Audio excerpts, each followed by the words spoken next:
right. Hey, everybody. Welcome back to the Just Make It Pretty podcast. I have a really exciting episode for you today. We are talking about predictive AI and just what it would be like if your marketing was not reactive, but actually predictive. And I have an expert on what this actually can look like with me.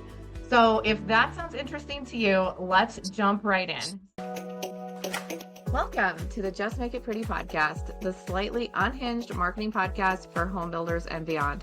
I'm your host, Sarah Haynes, also known as the Pixel Wizard, and my goal is to tackle the tough stuff that goes in behind the scenes in marketing and offer actionable tips, creative insights, and a little bit of humor to spark some creativity. I'm so glad you're here. Now let's get started. So my special guest today is David Lynch. He is the head of revenue over at Openhouse.ai. So David, thank you so much for joining me today. My pleasure. Happy to be here. And congrats on the podcast. Sounds like it's picking up some good traction. So here we go. Thank you. Thank you. Yeah, no, this has been such a fun project for me. And I'm super excited to have you on because I feel like I'm going to learn just as much as our audience is. I think that this technology is, probably not so new for you, but it's going to be new for a lot of people. So I'm really, really excited to dig in and get into how to make clear decisions with AI. So tell us a little bit about Open House, what you do. Give yourself a little bit of an introduction here. Sure, absolutely. And, to those listening, it's still new to everyone, including ourselves. There's constantly a lot of things that we're discovering along the way that surprises us. I think if you can take that mindset into account on your side, recognizing that us as a company that has this predictive AI technology is also discovering new things along the way, it's a lot easier to go along for the ride. How I always like to explain, Open House and what we do, Sarah, is I like to start with, what is the problem today? How do people do it today? So there's two components, two big products that we work with. One is our technology that's on the prediction side, which is OpenPredict, and the other is our sales communication tool, which is OpenConnect. But starting with OpenPredict first, today, you kind of break down a business or a home builder when you think of the analytics we provide into sales forecasting, operations forecasting, and cash flow forecasting or financial forecasting. Traditionally speaking, when we talk about sales forecasting, usually a budget is built between finance, between your senior leadership. How many homes did we build last year? How many can we build this year? And then you look a little bit at the macroeconomic picture, but it's tricky to find a macroeconomic picture that always talks to your business specifically, like the kind of homes you build versus the homes someone else builds. Obviously, the bigger you get, maybe the more similar you could be. And I don't mean operationally. I just mean in terms of the type of product you're producing. That's all. But one of the challenges with that setup where it's like, here's your budget, get after it, is it's very static. So you set it at the top of the year, and then you're chasing that if it's a colder market suddenly from where it was a hotter market the year before. And it doesn't update itself. Yeah, you provide the contextual updates, but talking back to that initial budget. And so it's not really living. It's not a living document. It's not a moving document, which it should be. That's our thesis. And so what we've built on the sales forecast side is a sales forecast that's powered by AI that allows a home builder to actually see into the future what their expected sales could be in a 90-day moving period. Now, why is that valuable? If your demand, we call that your sales forecast, so your demand into the future is not where you're expecting it to be, you have to make changes. But if you're using a static forecast that you set at the top of the year, you don't know if it's up or down. You've got an idea, an inkling, you've got gut feels in senior leadership. And by the way, our sales forecast and the gut feels working together are crucial. So it's not removing gut feels. It's like that's what's built these businesses over, decades and decades. But it's essentially a sales forecast powered by AI that allows you to see every single week how you're moving. Are you moving up? Are you flat? Are you moving down? And then we're actually giving you the driving factors behind it. We call them the leading indicators. So why it's moving up, why it's moving down. Why is this powerful?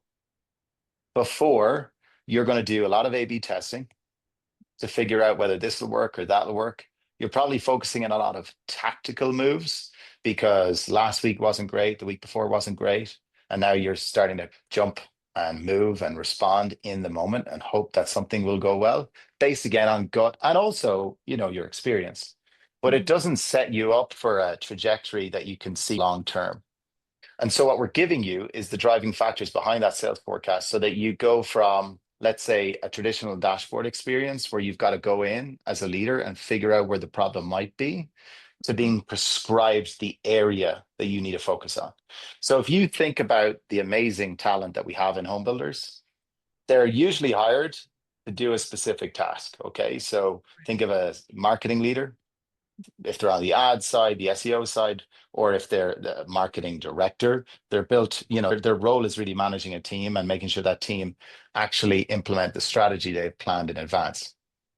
If you have to spend all your time figuring out where the problem is, you're not really spending your time coming up with the best ideas. You're not coming up with the best responses. You're lost in the where are we struggling? And so the difference with open house is we're going to point directly to the area of issue, the problem, the prescription, if you will, that you require.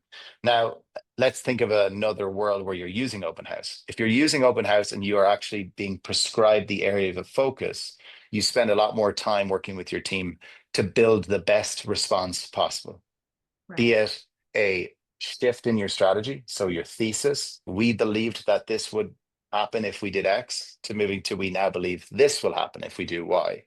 And you're focusing more on, this is actually where we need to put money into ads. This is what we need to do with our AdWords.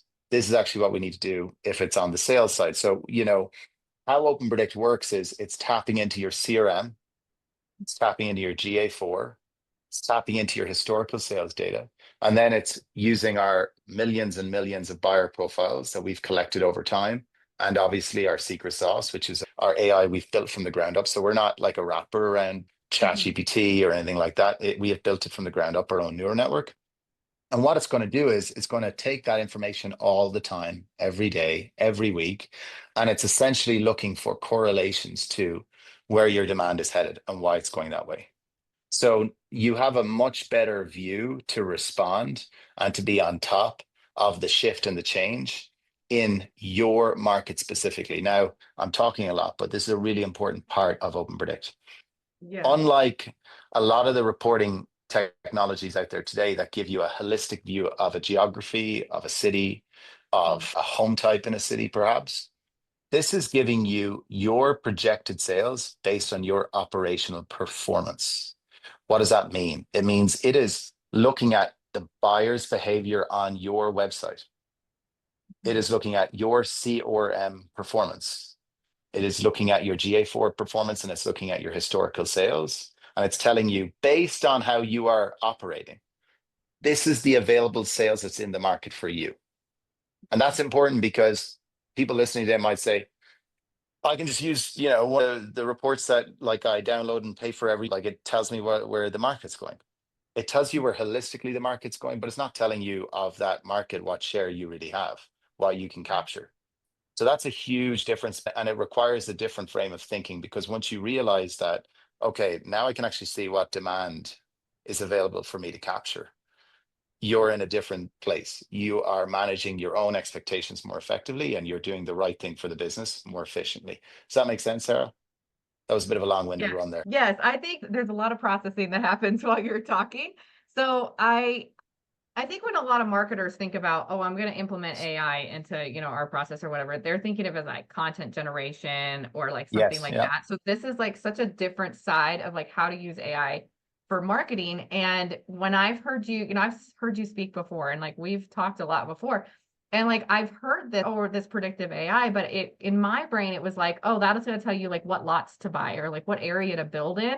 I did not connect the dots like that, how that helps like me in marketing make better decisions.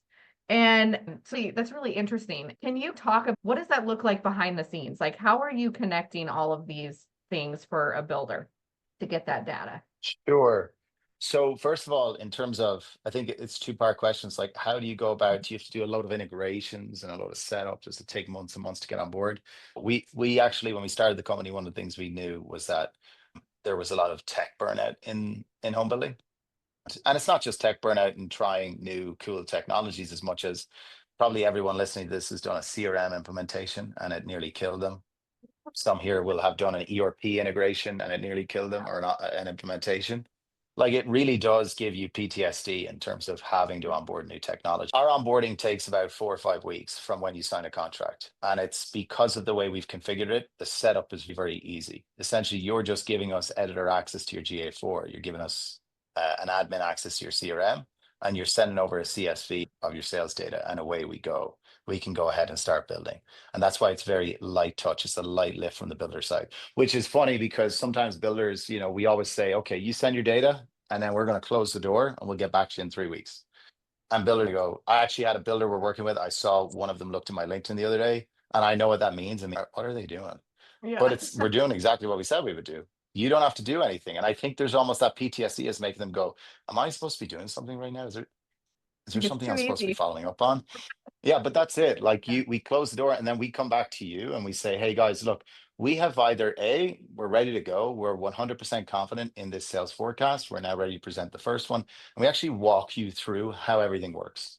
We walk you through how we went and back tested that. Sarah, that's we're blindfolding our AI in the past. We're saying it's June 2024. Tell us what happens in 3 months. And we're making sure that it's correlating to what actually happened, so that by the time we get into today, which is the 21st of July, and we're running that prediction, we know how confident we can be, and we know that the leading factors are acute.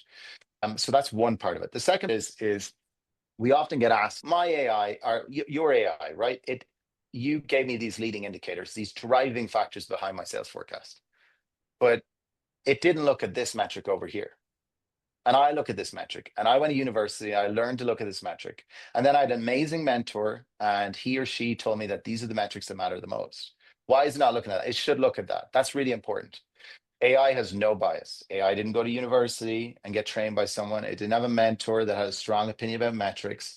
And it doesn't have a comfort space, because sometimes what people will do is they look at metrics because it actually makes them comfortable, because they go, this is metrics I know, I can see. And when I've looked at these and I've seen what happens, I make changes and things are good and it's great.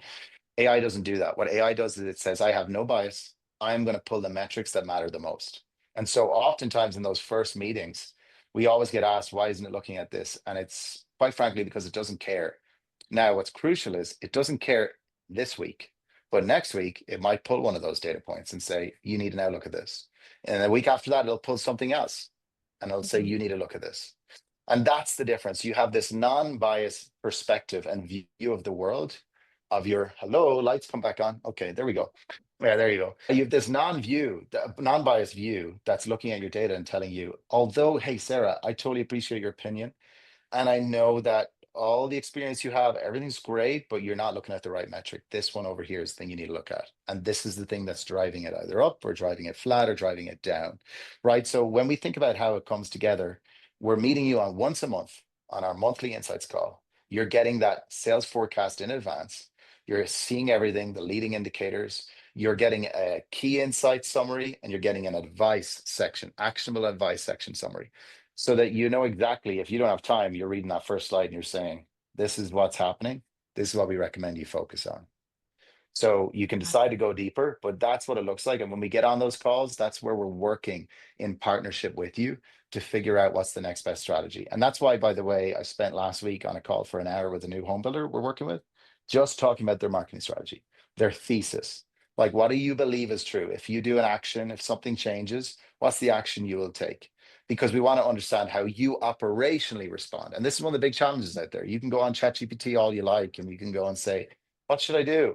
And it's going to give you, it's going to pull from, if you click web search or if you do research, it's going to pull from all articles, scholarly articles, you name it. But it's not actually taking your ops into account, your business into account. We're doing that. We're taking your ops and your business into account. We're saying this is how you need to shift based on what you can do, what you can afford, what you can manage. And I think that's a big differentiating factor there. I hope I answered that. Okay. Yeah. Yeah. So I think basically what you're saying is like you're taking all the data that already exists, you're reading it from a unbiased perspective, but then your AI also is adding to that and building a story around it that's like accurate to the data. So that's something that I've talked about a lot is like you have to build a story around the data, but some of that can really feel like guessing sometimes. So this kind of takes that guessing out of play, if I'm correct. Yeah, you nailed it. And it's painful. Sometimes it's tough because, we also read the CRM and where the CRM very well maintained. Here's a hard truth. If your CRM is not maintained or your GA4 is not maintained, usually our AI is not picking up certain metrics, like walk-in appointments, for example. It barely trusts it because, like, essentially, a lot of sales team will update at the end of the week, and so it's not or not updated consistently. It'll never pull it up, and so we'll have people go, "Why isn't it looking at our walk? Our walk-in's been awesome." Because our AI doesn't trust it, because you're not updating it consistently, and therefore it won't take anything that isn't consistent. Now, the cool thing is you as a marketing or sales leader out there, you can decide what you want to do. If you have that walk-in traffic and if you've got a sales director who's giving you these beautiful updates once a week, oh, we're feeling good, we're feeling super positive, this is great, can't wait. Oh, guys, you got to get down here. We're just getting great traction. And, really happy that we're just doing so well. You're able to take that context, you can match it to our report, and you go, I don't know if I fully believe that.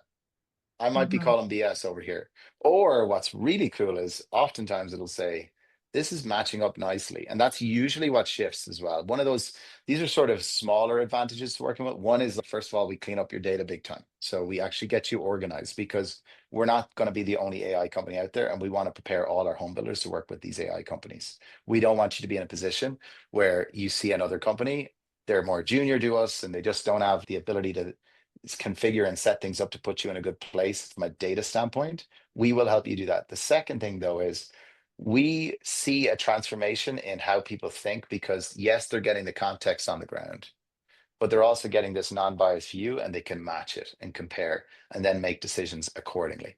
That's the big reason why people are using it. And, the most powerful users, they don't actually look 3 months into the future unless and I just want you to imagine a line coming across the screen, and it's 3 months out. Unless you're going in a spring and it's flat and going down, which is a huge no-no, they're really looking week to week. Because what they're doing is they're going, okay, here's my report, here are my indicators. I'm going to make these shifts. Next report comes in. Did it go up, down, stay flat? Did it change? They're looking on a weekly basis to see how the moves they make and the changes they make influence the future. Sure, SEO and SEM, search engine marketing versus your search engine optimization. Sorry, search. What am I saying? I'm talking about SGM, no, GEM, generative engine, GEO. Thank you. Generative engine optimization, i.e., this is where you are Yeah. configuring your content and copy on your website so that if I go, I want to build a home in Arizona, and this house I want, Sarah's homes come up. Right? That's like the idea, right? And that's longer term view. And we give you that view. We give you short-term wins, midterm wins, long-term wins. But that's really the secret there. And it does require some kind of change of how you make decisions and how you decide things work and don't work. And I totally get that. But that's also why we sit on these monthly calls with you, not only with myself as an engagement manager, but also with our CEO, Will, from the data science team, and our customer success manager, Tanis. Yeah. So what happens? I've worked with a lot of builders where their data is just kind of all over the place, or maybe they haven't done a good job, maintaining their data. They don't know where it is. I've even come across builders that don't have Google Analytics set up. So what happens when you have someone like that? Is that too early to implement something like this, or can it help like build that data through this process? Great question. So first of all, if you don't have GA4 set up, we can't work with you. There's no two ways about it. We're not gonna Yeah. sugarcoat it. That's something every home builder should have live and Mhm. running. If you do I have agree. GA4 set up and working, like GA4 is fundamentally, what they've built over there is powerful enough that on its own, yeah, you might not be using it to drive insights and make decisions, but once it's live and configured, what our AI can do is pull everything and then start to make decisions. Like it's essentially access to pure visibility of consumer behaviors and traffic. On the CRM side, I think this is often a place where people just don't prioritize it. Now, I'm going to make a contentious opinion, Sarah, which I haven't said in a podcast before, and I think sales leaders will find that this resonates. So what we find is a lot of the time, the decision of what CRM to go with is not actually driven by a sales director. It's driven by a marketing leader because we're thinking of top of funnel down into the pipeline first. Like, how do we build sequences? How do we manage those top of funnel opportunities? How do we create engagement? How do we bring people back in to convert? That's a big part of the online digital experience, right? Mhm. And so because of that, what we've seen, and just think about it, and everybody listening, think about it. Are you literally going out to look for a CRM only to improve sales rep performance? No. You're going out there because you're actually first asking, how do we refine the way we manage our leads, talk to our leads, communicate with our leads so that we can convert them? And then what happens is, then it gets into the domain of a salesperson to have a conversation. That's fair, right? So one of the challenges we see is, whilst the setup on the marketing side, because marketeers are usually very organized, type A, in the way they manage their sequences, right? Like, they're Yeah. very organized people. Like, I have a wonderful agency I work with, and the email marketing campaign side are very much that, and they're fantastic. Then what you're left with is, it gets into the pipeline, and it's not marketing's fault, but it's just not their priority to necessarily ensure that the sales team are set up for the perfect success. Yes, pipeline is configured. Yes, there's an ability to qualify and score leads. Yes, there's an ability to contact via email, message. Yes, pull in call rail, pull in, whatever calling tool you want to use. If it's direct from HubSpot, whatever you're using, absolutely, that's all in there. But there's an assumption that because it's in there, we're good, sales are good. And it's not always the case. So because of that, the CRM data on the sales side is not always consistent or not always strong, which means you'll often find that many of our home builders, when we start working with them, we're just not, our AI is basically like reject, it's not even pulling anything from the CRM. It Mm. just won't. It's like, I can't read this, guys. And it's not, I can't read it because I can't see it. I can see everything and I can Mhm. read everything and I have no problem understanding everything. I just don't trust it. That's a big difference. I don't trust it to tell me where this is going, but I trust a lot of the other things. Now, here's what's really cool though. While we found, and unintentionally, every home builder we work with, and now it's something we start to communicate up front more, has gone from no visibility in the CRM to more and more visibility. Why? Because we give that feedback on our monthly calls. And what happens on the sales side? Well, the sales leader goes, I want to understand if my gap, if the hole in my pipeline, the leak in my pipeline, is really actually at appointments to sign, or if it's at appointments made from the OSC to appointments attended. And so the best home builders we work with, I'll give you a story of a home builder. It's actually going to be live on our website. Is Miranda. They had this incredible experience where they were able to see very clearly that they had a gap in their pipeline between appointments made and appointments attended. So what was the team able to do? They said, hey, look, sales director, I get it. Like, you're focusing on improving the sales experience when they get in a show home, but that's not where the issue is. The issue is making sure they actually turn up to the appointments, because once they do, that's not a problem from there at this moment in time in this month. Remember, that's a big thing that's great about AI. We don't just sit on it and go, if we just fix this forever, we'll be fine. So they were able to go in and focus on that, and it spiked their appointments attended, which then, funny enough, on the next report, what did our AI say? It said, hey, your demand is really improving, and it's improving because your appointments attended are improving. And what they were able to say to that sales leader was like, hey, don't focus on this. Focus on making sure that, like, you're offering them a free coffee.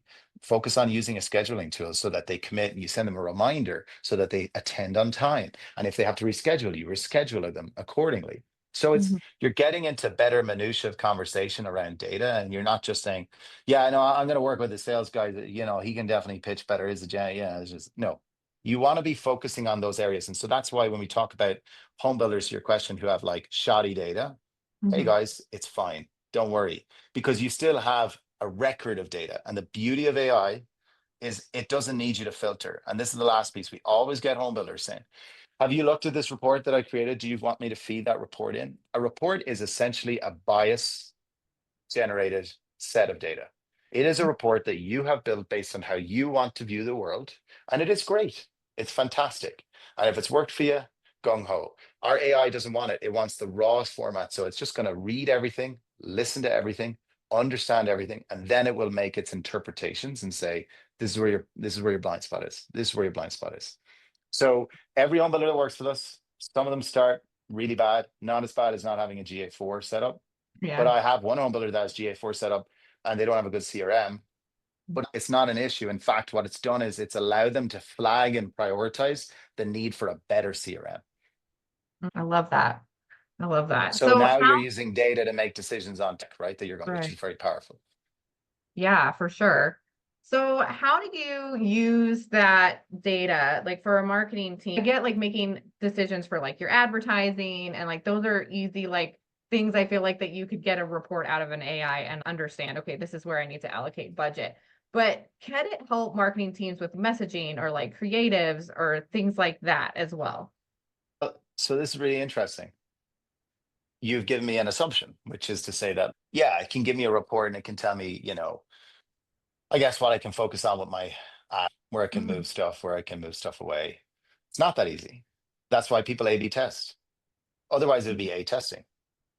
Like we would not A/B testing wouldn't exist. It would just be A Yeah. testing, and it'd be like winning every time. So that's just one thing I want to more Mhm. just for the room is to say it's not actually that easy. Now, when we talk about content, that's really interesting because it's also tied to, let's look at like your website and let's look at, different pages that you have. And let's look at your top performing source pages. So that means that when someone clicks on a link, they go into your website, that would be a lead source technically. The lead source would be where they've come from, but then the entry point is also another important part of it. So when I look at my website, one thing I always keep an eye on, and it's my SEO dashboard, is I'm looking at lead source. Sorry, I'm looking at web page source of lead or web Mhm. page source of traffic. Because if Mhm. I write a lot of blogs, right, I write a lot of content, I want to understand what messaging is resonating.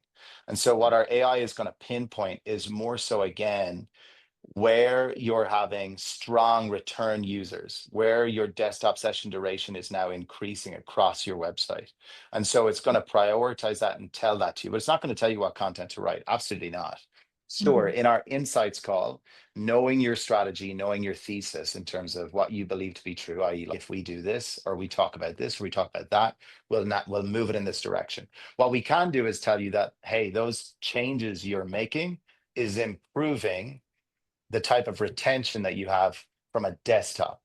Why is that good? Is because we all know it's like a car. Like people don't just, some people do, but like a lot of people need a screen that's big to make that kind of serious decision about whether they're going to buy a home or not. And so what we're able to tell you is, yeah, so these are the best relationships we have. We've implemented a new gate because what we want to do is we want to stop just giving away stuff for free to people to look at, other companies out there, other marketplaces out there. We want to give some gating so that we can provide a degree of, understanding where the intention is with our buyers, how intentional, how serious they are. And we'll be able to tell you really quickly, yeah, your engagement has fallen off pretty quick here. We can see, and this is that I want to talk to this. It's called rate of change, which I'll talk to in a second. But we can pretty much pinpoint, yeah, the changes you've made is working really well. Maintain or the Mhm. changes you've made is starting to turn things around. So keep moving in that direction. And that would be tied to content. That would be tied to everything across your website. But no, are we telling you say this word and say that word? No, we don't do that. That's not our, because we also believe you have the team to do that. The problem is your team are just testing multiple things. The problem is your team are under executive pressure to change something. And I just want to tell a quick kind of story. Like I worked in a marketing agency and I worked for two home builders.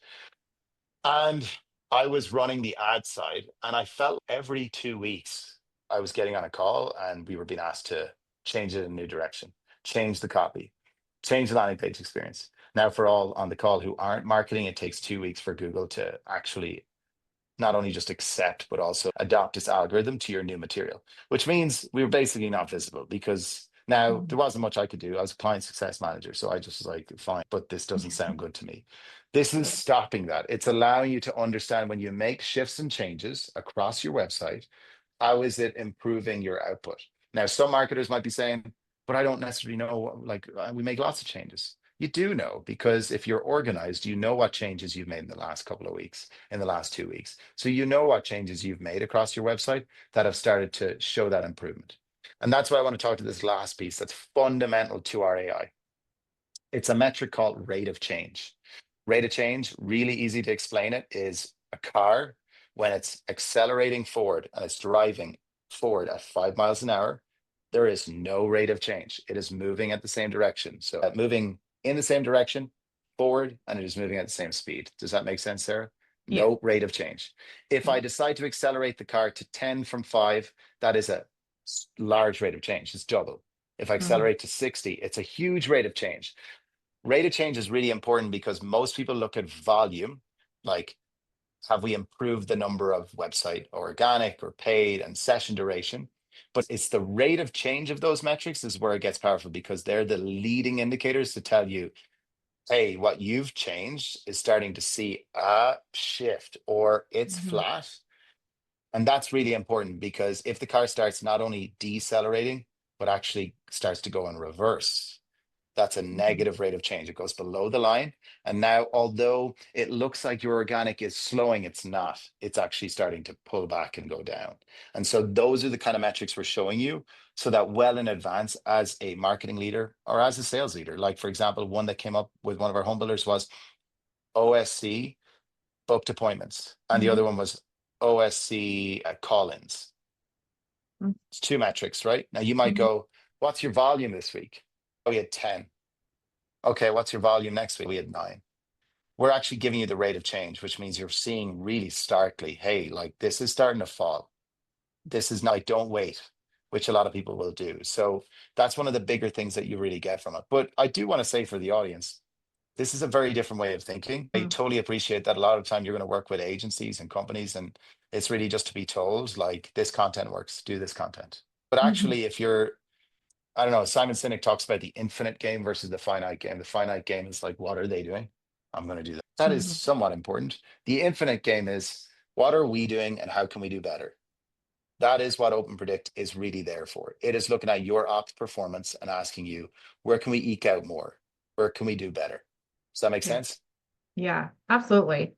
Now, you've talked a lot about OpenPredict, and I know you have two different products. You have OpenConnect and OpenPredict. And maybe some of that you've already talked about it. Could you break down like those two, what the differences are and like how they work Sure. together or impact? Yeah. So, quick summary again: OpenPredict is a predictive AI technology, and what we're doing is for marketing to be aware. But also, I know a lot of marketeers that listen to this will also be tied a little bit to the cash flow of the business. One is we're giving you a sales forecast that's powered by AI, that is a real-time running sales forecast, and we're giving you the leading indicators that move that forecast up or down. We are prescribing you the medicine as to where you need to focus your time.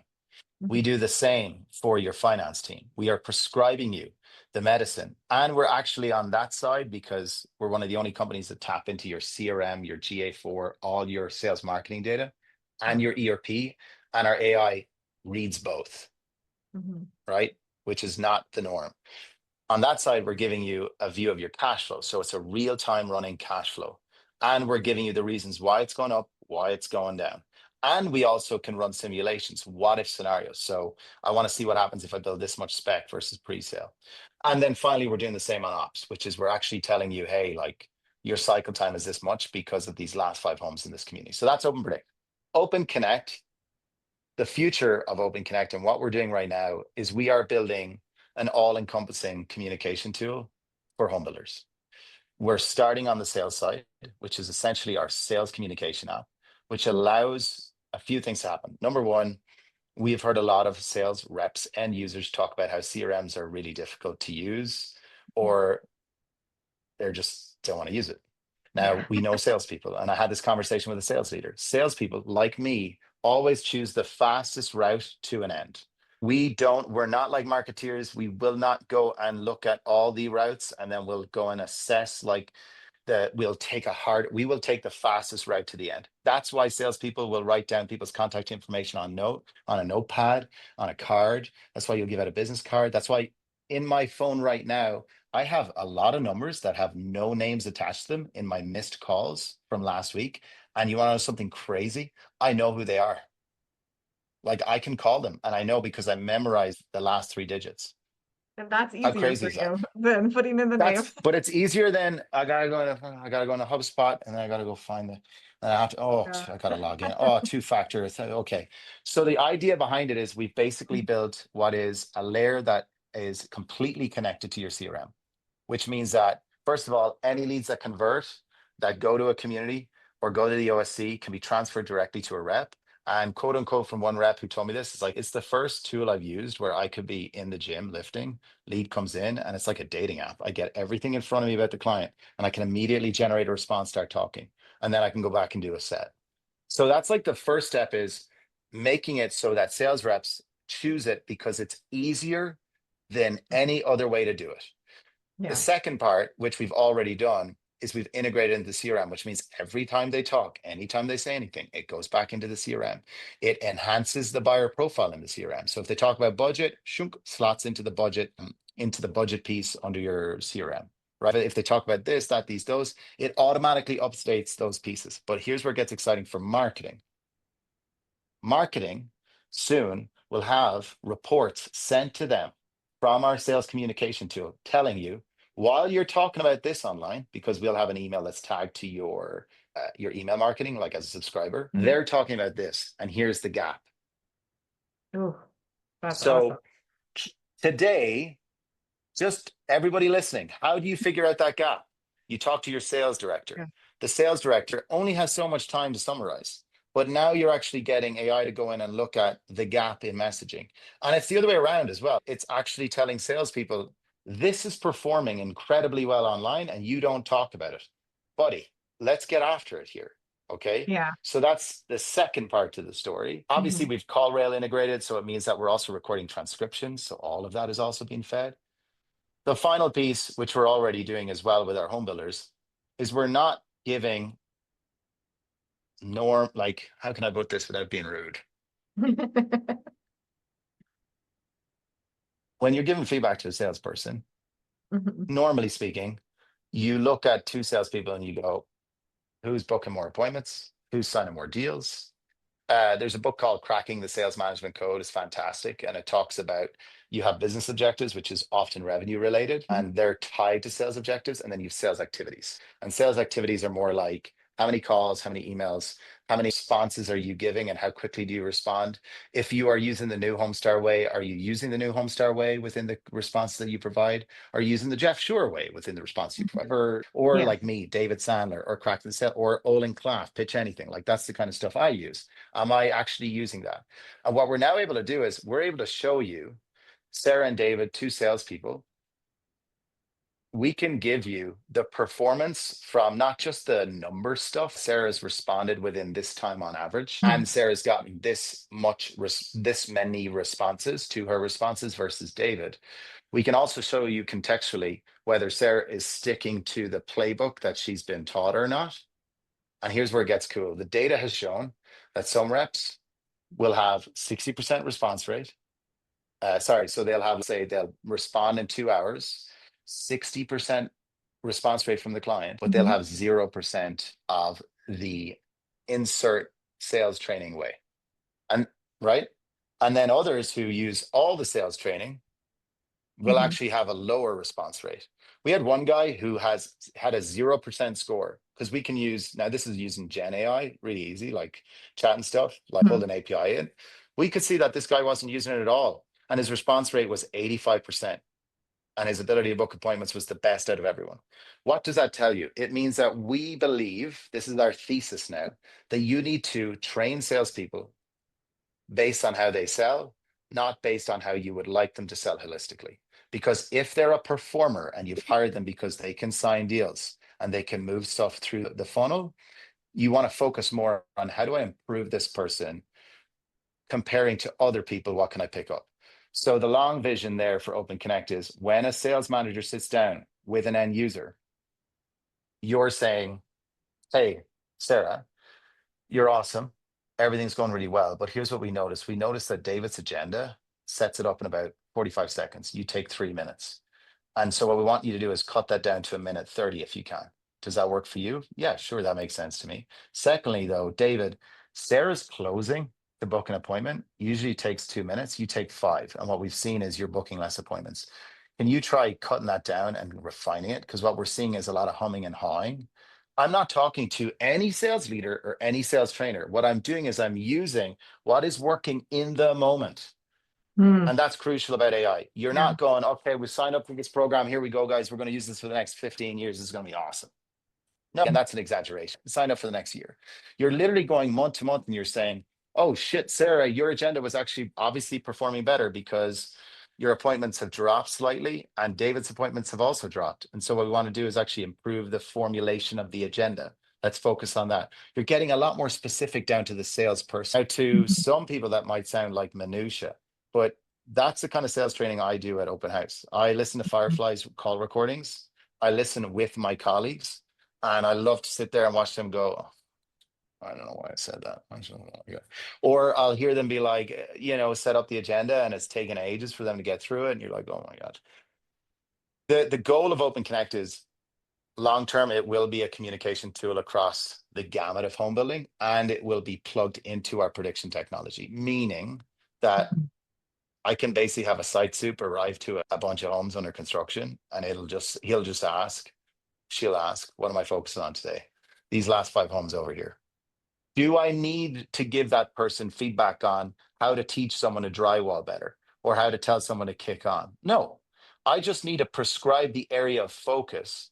And what OpenConnect will do is it'll be that cap of communication across the gamut, across the board. But the short term win is this: if we get end users, which are the sales reps, who have been using their processes before because we're plugged into your CRM, Sarah, you ready for this? And they log in and they start using it, and we tell them that your response rate has improved by 4x, do you think an end user is going to stop using our tool? Because I can see that. All I have to do is like plug into your CRM and I can see historically how your response rate's been before. It's fucking Yeah. easy. No problem. No, excuse my French. I swear a little bit. That's okay. It's money though. So I swear the least amount of money. So that's where we're going. That's our focus. Our focus is that end users become obsessed because it's essentially Mhm. a combination of a communication tool like Slack and a dating app where it's fast, you can respond quick, you can get things moving, and you can get them to appointment effectively. At the same time, marketing are winning because they're getting more enriched content around the buyer profile. Mhm. And they're also getting holistic feedback to say, stop talking about this. Nobody fucking cares. Or keep talking about this. Yeah. Rep, start talking about this. You're Mhm. not talking about it enough. So you're being a lot more insightful in the moment rather than just like, and don't get me wrong, like I followed, David Sandler from the 70s. So I also have my frameworks, but you need to be, especially, and this is why I love tougher markets, I think, because people get more innovative. It's Yeah. about really being on top of what people are in need of, what they're in pain of, what they're looking for, so that you can actually think not only about selling today, but that kind of feedback can go to an executive level to say, like, you're building houses that are 7,000 square feet and nobody can get a fucking mortgage. Mhm. And you have all these lots coming up in 2027. What are we doing?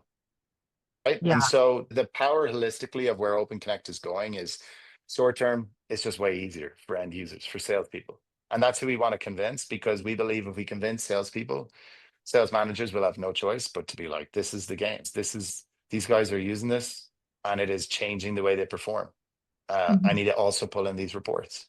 Marketing are going to love it because they get to, back to my thesis, keep using the CRM they love. They're Mhm. not being under pressure by executive leadership to say, these reps aren't, you got to go find another CRM. You got to go get another one because it's just not working. Or we're going to go hire in a consultant to go and teach everyone how to use CRM.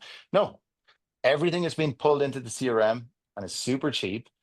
And marketing are now loving it because they're like, I don't want to leave this go. These guys are using this tool and our buyer profiles are being enriched all the time.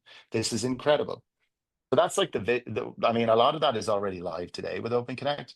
The long-term vision though is, and I go back to a dating app with a combination of, I suppose, marketing. And this is the big one for me that I'm excited about. And I just want to openly say to everyone on the call that, like, I don't always follow up with old leads either. Like, I suck at it. Like, Yeah. I'm a sales guy, right? So I'm looking at what the fastest path forward, which is who's in front of me today. But imagine a world where I go into my app, I have 20 minutes in the morning before I get into moving in the show home. People start coming in, and I can go in and I say start, like catch up in Slack. And I literally just start going, replying. And I don't need to think about whether that lead was generated this morning, whether it's 3 months old, whether it's a month old, whether it's a day old. The thesis is that our AI will be able to categorize based on your scoring system and our scoring system who you should be messaging next. That means a salesperson, before getting going in the show home, has already talked to 60 people, Mhm. and that's from the gamut of older leads to newer leads, you name it. That's that right there is our thesis. That's our belief. It doesn't mean we're right. It's just our belief. And we are playing the infinite game at Open House, and we believe that is what's going to win. Yeah. Well, I That think was a once you rant. Sorry for everyone. That's okay. That's okay. I feel like once you start like connecting teams too, like that just becomes more and more clear, that the benefits of that. And I'm always talking about like we have sales and marketing has to talk. We are working towards the same exact goal. Like we have to talk, but it's not always easy to like you in marketing's gonna ask questions and then do they get the right answers? Sales is, your campaign didn't work. And we're like, okay, why? What did you hear? There's a lot of communication gaps. So I love a tool like that makes it a lot easier for everyone to communicate and get the actual information that they need in the way that they need it. So I feel like that's gonna be so powerful. So I love it. I do want to ask you though, builders and just people in general, not really just builders, but people in general they're leery of tech sometimes, and they don't want to integrate it, or when they're like hold back. So what do you feel are the things that hold builders back from integrating tech like this, and how do you convince them that this is going to be a good idea? Give me your sales pitch. Yeah. First of all, you should be leery. Be skeptical and only pick technology companies. So this is so interesting, and it ties back as well to how you hire salespeople in Mm-hmm. tech companies. I had a really interesting conversation with the leader of another tech company this week, and it was all the thing about, do you hire a really good SaaS salesman or do you hire someone who's very connected in the space? And I believe now we've come to a new age of sales in B2B where you need to either make that decision or hire a unicorn, which they've experienced in both, and you need to decide if you're going to be that salesperson in that space. You need to decide if this is going to be your industry, because now for home builders to really trust you and not be skeptical and not be cynical and not be like just another dart in the wall, they need to know that you're committed to the space as well, because they want the insights of someone who understands their pain, understands the opportunity for gain. So don't always be skeptical. The second part is you should be looking for, and it's tied to this, a partner. Especially with AI technologies, what you're looking for is someone who is listening to you all the time, but also you're listening to them and you're seeing their priorities and where they're going. You have incredibly transparent communication about the trajectory of both businesses, so that as a partnership, you're prioritizing the right things first to last. And that when that tech company isn't prioritizing something, it's really clear. It's fundamentally clear. I had a call this morning with a home builder and we had the same conversation. But I started by saying, hey, this is how we go about building at Open House.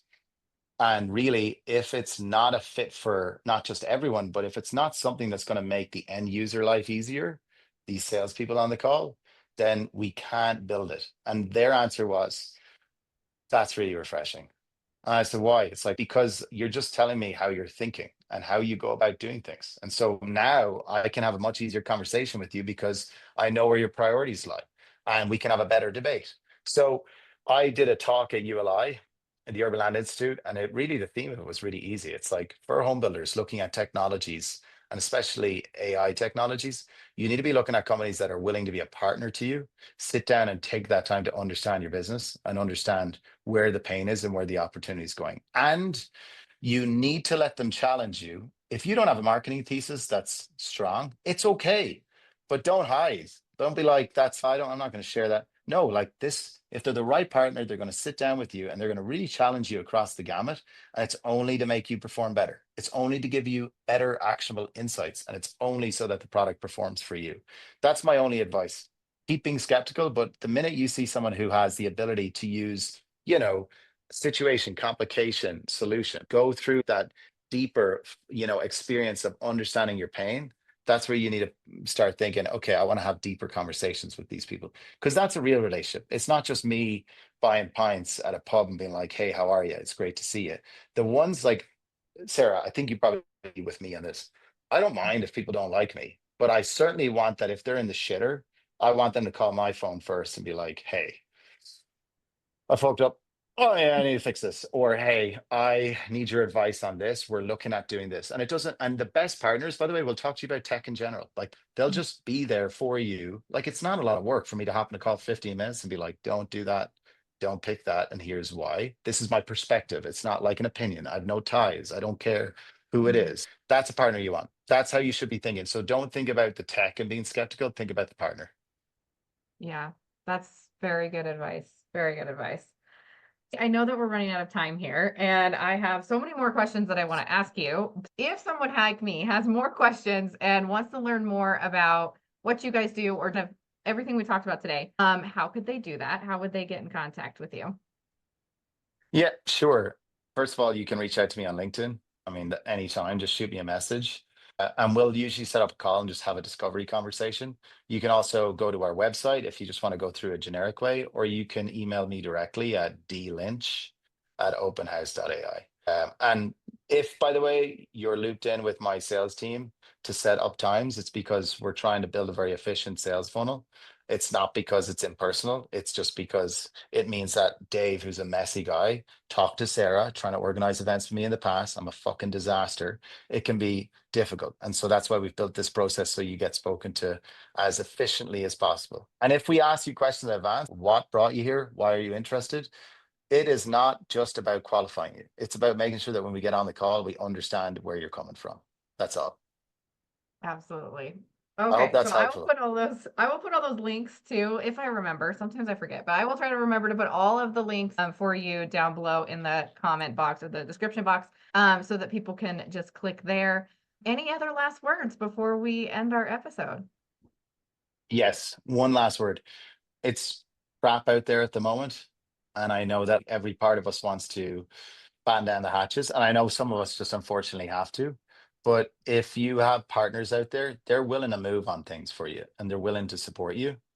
Just give them the insight in terms of where you believe it's coming from, where the pain is, and why you're not struggling, and be vulnerable. Just be open to them giving you feedback and getting in the weeds with you, because I think sometimes home builders go, they're just a tech, they just do this, but you'd be very pleasantly surprised.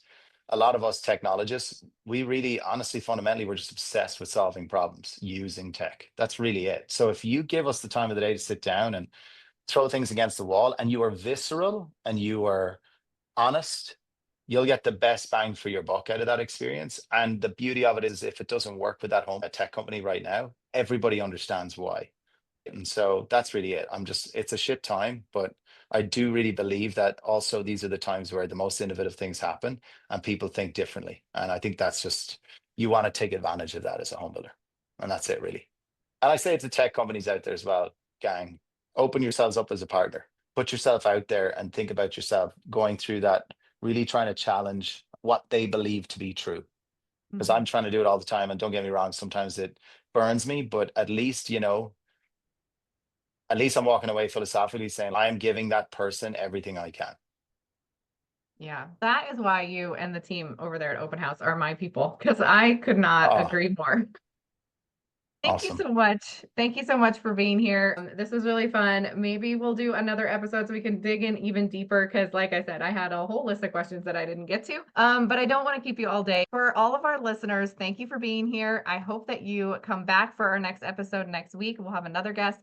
It's sure to be an interesting conversation. And I just thank you for giving us your time today. Until next time, thanks for being here, and we'll see you again. Bye, everybody. Thanks, Sarah.